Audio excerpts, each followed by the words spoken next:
Is that within my rights? Now I tell you what, you're a public official on duty, right? Right? I need you to identify yourself, including your station ID number, whatever you may My have. ID number is 19115. My last name is Yabna. Can you spell that? Y-A. Go ahead, say that again.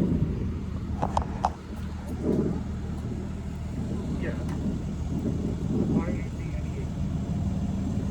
Gavin? Your first name? Thank you.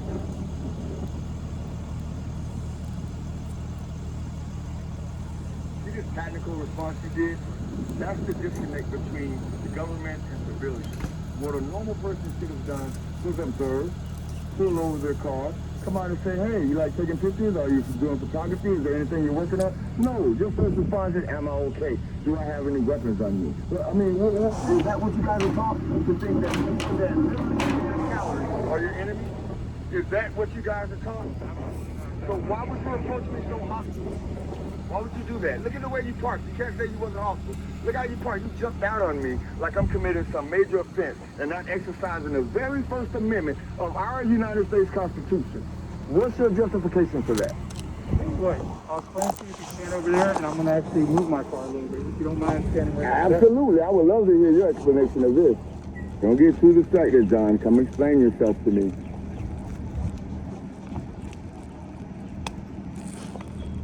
Obviously, they're telling you they know who I am. They know this is what I do. I pose no threat, so why are we still conducting this call, Jonathan? Why don't we end the call and come have a conversation with a member of the public? If you need anything, wow. So tell me how and why you assume I pose a threat. I don't think you pose a threat. Your actions dictate different, Jonathan. Your actions are a lot different. You gotta look at it from my point of view. I'm not gonna bring the whole statistics about the probability of me being harmed by law enforcement based strictly on the way I look. I'm not gonna bring the whole thing up, even though I just did. But you literally blocked traffic, left your door open in a tactical move. You asked me very, very personal questions, right? Obtrusive questions, whether I'm okay, am I armed, do I have ID, all for what? Did you take an oath to the Constitution? Are you okay? Jonathan, we can have a conversation, but it has to go two ways. Did you take an oath to the Constitution? Oh, you want to answer that question? You want to answer that question? All right, we have a sergeant on the scene.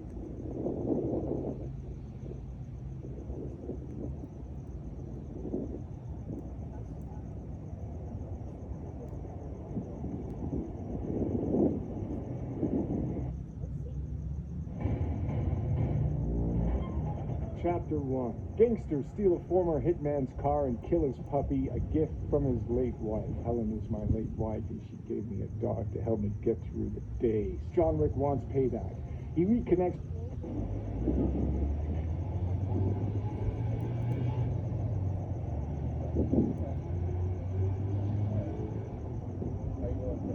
I'm doing well, Sergeant. What's the name of your badge number?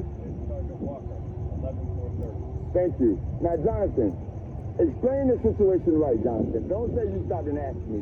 Tell them how you stopped. You perceived me as some type of threat. You stopped the car right here. You had your door open. You was in tactical mode. You asked me very invasive questions. Am I okay? Do I have ID on me? Do I have any weapons on me? And you still haven't answered the question. What is it about me that makes you think that I pose a threat? Instead of just a journalist out here taking zero footage. Why go straight to the work? Okay.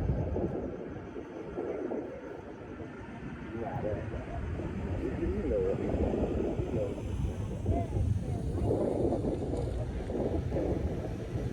But we're having a conversation. Did you take an oath to the Constitution, Johnny? Did you take an oath to the Constitution? I believe you did. And if you did, the very First Amendment to the Constitution is the what? The freedom of press, Jonathan. So whenever you see someone doing a lawful activity, Jonathan, don't perceive them as a threat where you have to block traffic, jump out of your car like you have some type of arrest power. How you doing? Don't do that, Jonathan. I mean, I was hoping no one to come out here because my last videos about the Broward County Sheriff's Office has been great. But now you're going to be the thumbnail for these people to know what not to do to the public. Hi, Jonathan. How are you? I mean, what's up, big man? I'm not Jonathan. Sergeant, you know, I'm only out here to bridge the gap. I'm only out here to show that this is okay with them so they don't have to be afraid of the I don't public. have a problem. I know you haven't. I know you haven't. So, you been okay? I'm all right. You know what? I'm going to leave you now. I know you have better things to do. You're the supervisor on duty right now, so I have to let you tend to your underling. I'm going to leave, but I think Jonathan learned. I think he knows now. All right? Hey, Sergeant, you be safe, okay? All right. Big Nick, South Florida Accountability at the back gate of the Broward County Sheriff. Out. In my opinion, the world is a far better, more transparent place because of people like Big Nick, James Freeman, San Joaquin Valley Transparency, and all the frontline auditors out there trying to bridge the gap and hold cops accountable. I'll leave the links to Nick and James's video in the description and in the pinned comment. If you visit them, let them know High Impact Slick sent you. And I'll see you guys in the next heavily censored Shadow Man video. You are now under investigation. To be clear, it has not been proven that Detective Mike Jardine is or was drinking on the job. Subscribe for more serious SE content.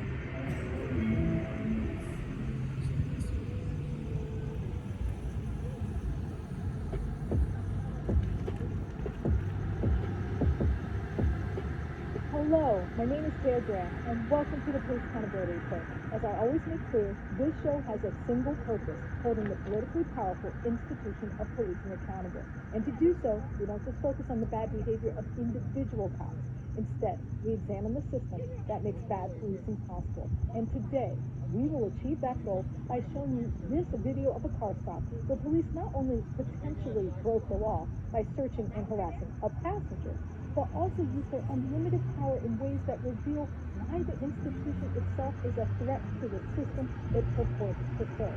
But before I get started, I want you to know that if you have video evidence of police misconduct, please email us privately at PAR@TheRealNews.com. And please write, share, and comment on our video. You know how we do that I appreciate that. If you have a case on this below, go to the website to donate to the food because we don't run ads or take corporate dollars.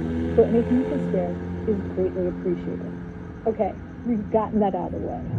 Now, if there is one topic that is central to the theme of this show, it is the idea of police power, meaning that one of the most consequential and often overlooked facets of governmental intrusion on our lives often begins with a badge. And due in part to the mainstream media's obsession with policing and the political economy which surrounds it, we rarely, if ever, explore what it means to empower a growing group of individuals with the ability to stop, detain, and even imprison us at their discretion. And not just any type of police power, but the idea we have discussed often on the show that we call hegemonic policing.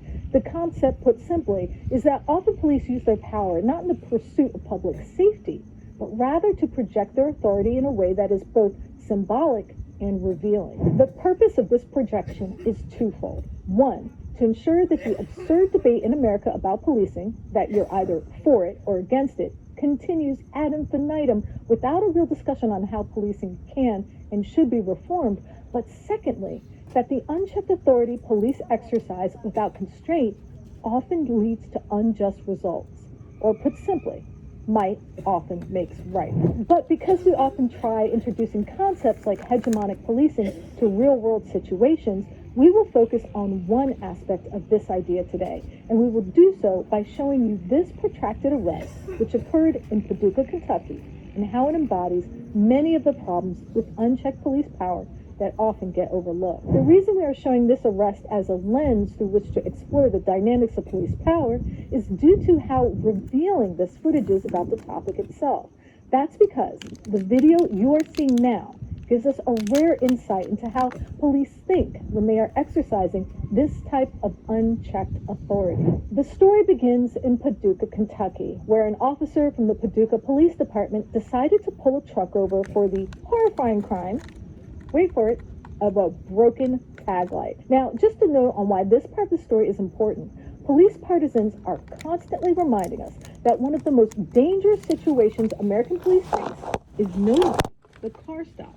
Not, say, mass shooters or staring down a murder, but rather the routine, run-of-the-mill encounters. So, setting aside the fact for a moment that the debate over this assertion has some pretty glaring contradictions if taken at face value, it begs a simple question. If car stops are so dangerous, why stop someone for such a minor infraction? Why take the risk if so little is at stake in terms of a threat to public safety? That's because, as you can see in the dash cam footage, it doesn't look like any of the lights on the vehicle were in fact broken. In a complaint filed against the officer that we will be discussing with the driver, the officer, when confronted with this fact, changes his story to say that the vehicle crossed over the line. Another assertion which is questionable at best. Let's watch as the stop unfolds so you can decide for yourself.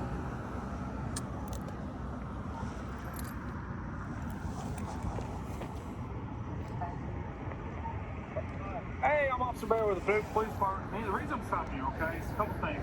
First off, your tag light is busted out. The light plate in the back there, you know what I'm talking about? You got the two of them. None of them are working, so there's nothing shining on the plate. Yeah. And the second thing is, man, you're swerving in the lane there. You crossed over the dotted white line, and then over the fog line there, the solid white on your right side. You okay? I got you. You just talking that up? Okay. You got your license. Hold on to that paperwork, okay? And then you got an ID on you? Okay. Is this your truck, Mr. Ham? Whose truck is this? There are no guns or knives in the car or anything, is it? Okay. Mr. Ham, come on back here. I'm going to talk to you in front of my car and get that paperwork from you, okay? Come on back here with me. Because I'm going to run your stuff back here in my car, okay?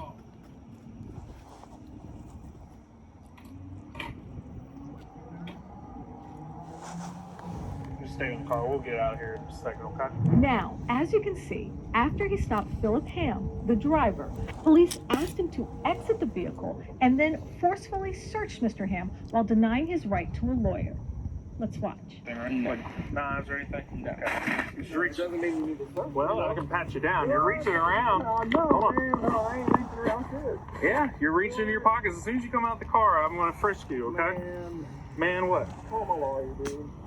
I mean, this is crazy. What do you need to call a lawyer for? Because this is ridiculous. How's this ridiculous? It's lighter, cigarettes, your wallet. Lighter, cigarette, wallet.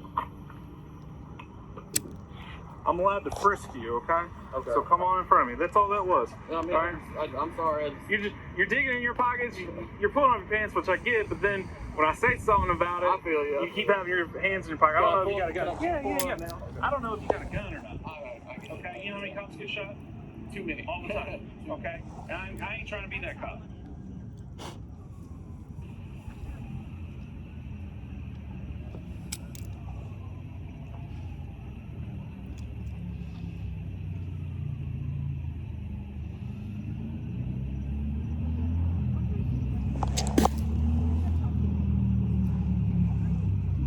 And then, unable to counter charges, the stop devolves into a classic fishing expedition, where the officer simply uses his unchecked power to find evidence, press charges, or just make Mr. Ham really uncomfortable, which includes a field sobriety test, which he passed.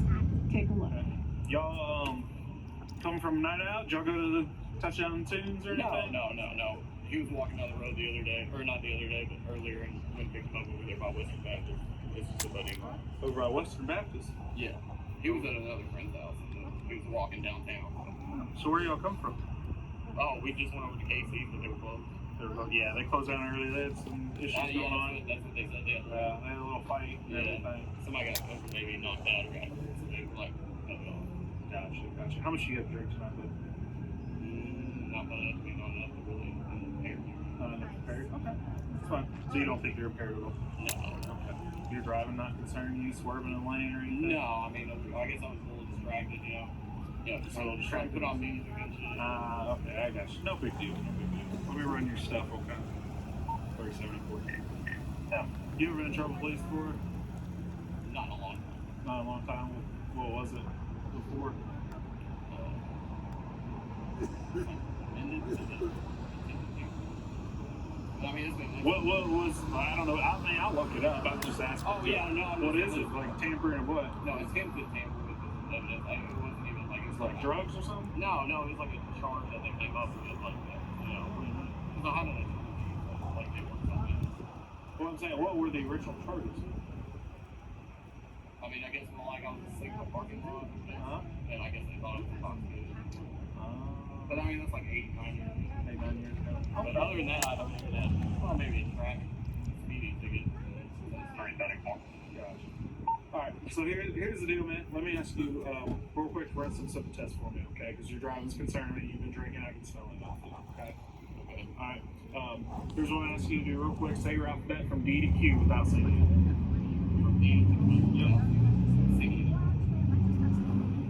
D, E, F, G, H, I, J, K, L, M, N, O, P, Q. Alright, count backwards 74 to 56.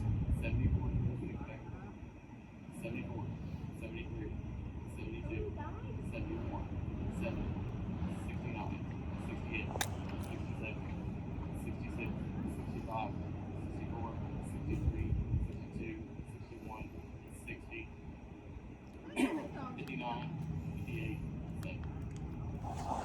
Not satisfied after searching Mr. Ham multiple times and getting